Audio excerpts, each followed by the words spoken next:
You have a report due Friday. Monday comes, you know about it. You think about it. You feel vaguely terrible about it. Tuesday, you sit down, open the document, write your name, go make a coffee. Wednesday, you think, tomorrow I'll do it.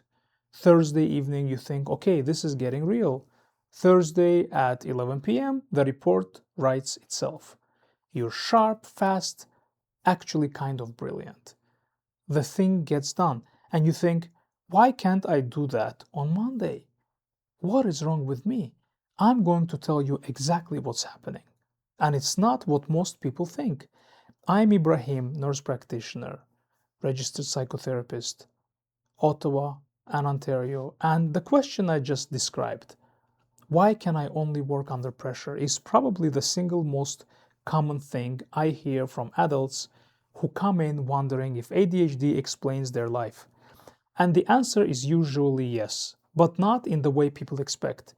Because what that pattern tells me isn't that you're lazy. What it tells me is that your brain has a broken starter motor, and urgency is the jumpstart.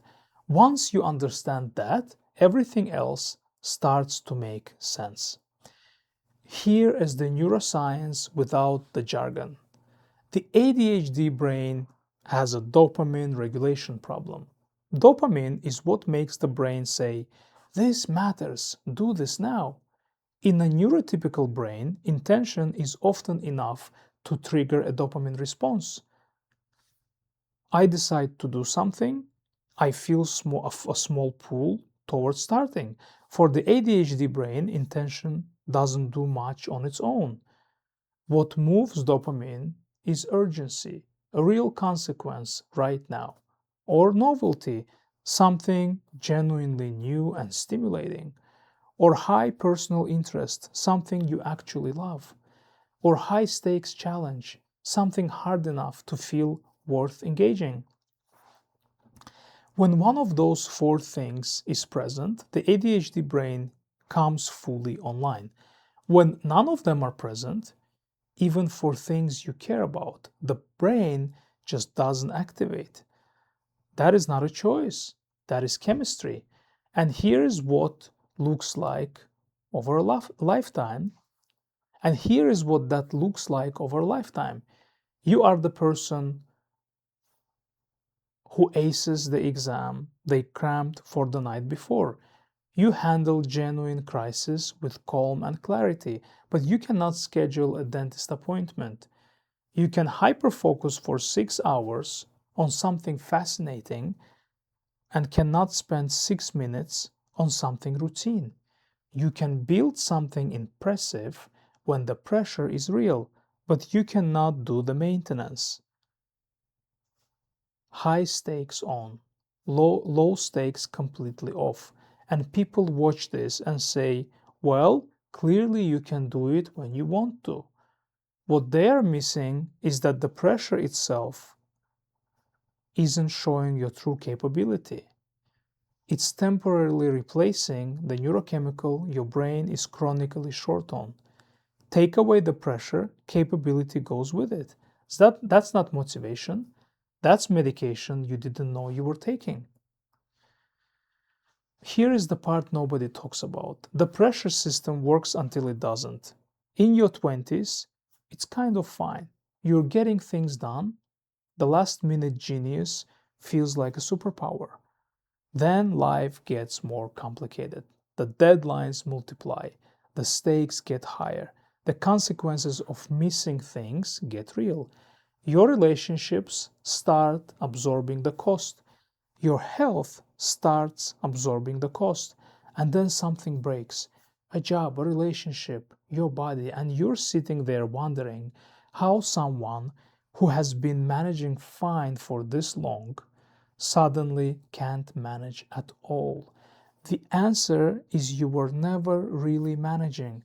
You were running on adrenaline and the tolerance of the people around you. That has a shelf life, and when it expires fast. I also want to talk about the hidden cost because what we usually measure is the output. Did the thing get done or not? What we don't measure is what happens in the space between the task appearing and the last minute panic. All the hours you spent thinking about the thing without doing it. The guilt that ran in the background all of Monday and Tuesday and Wednesday. The way that background guilt made you avoidant, made you physically unable to look at the thing, which made it worse. By the time you sat down Thursday night, you had already spent 20 hours on this emotionally. You were already depleted before you started. And then you produced brilliant work in 3 hours, which should be evidence of capability, and instead just made you more confused about why you can't replicate it without the crisis. Let me tell you what I'm actually looking at when someone describes this pattern to me in the clinic. I'm not just checking a box for ADHD, I'm trying to understand what's underneath the procrastination. Is this about activation? The brain genuinely won't start? Or is this about avoidance of something emotionally loaded? Because sometimes what looks like ADHD is anxiety, sometimes it's depression, sometimes it's both. The treatment for anxiety driven avoidance and dopamine driven activation failure looks different. That matters enormously. An assessment that doesn't ask those questions is giving you a partial answer, and you can't build the right plan on a partial answer. As a nurse practitioner, my scope lets me do something most assessors can't. I can assess you comprehensively, and if medication is part of the right picture, manage it within the same clinical relationship. No referral to a different doctor, no re explaining your history to someone who doesn't know you. One clinician with a full picture who can act on all of it. And I want to be direct about what medication does and doesn't do in ADHD. It doesn't add motivation from nowhere. It doesn't make you a different person. What it does, when it's the right medication, right dose, right fit, is lower the activation threshold. The thing that used to require a full-blown crisis to initiate can sometimes be without one. Can sometimes be initiated without one.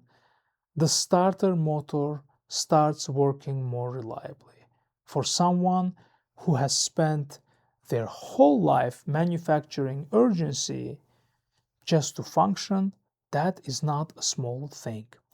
I want to be honest about something. Some people hear all of this and think, but I perform fine under pressure, so maybe I just need more pressure. And some people try that.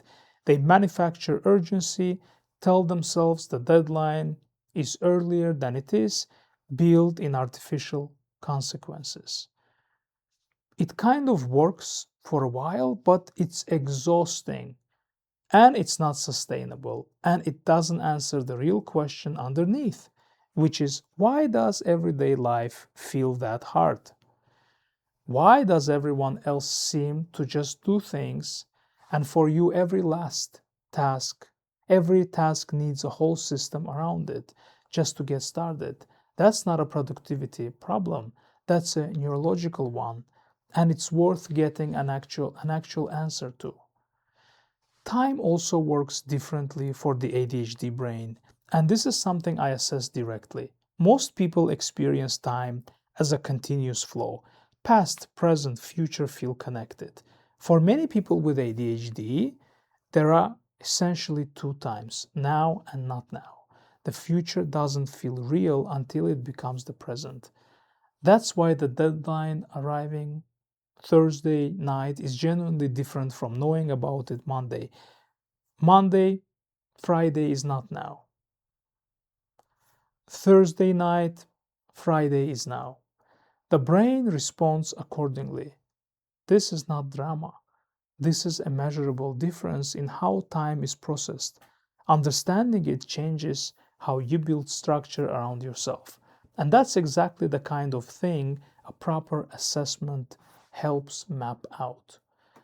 If any of this pattern sounds like your life, the last minute genius, the wall, the guilt running in the background, the exhaustion nobody sees, come have a real conversation.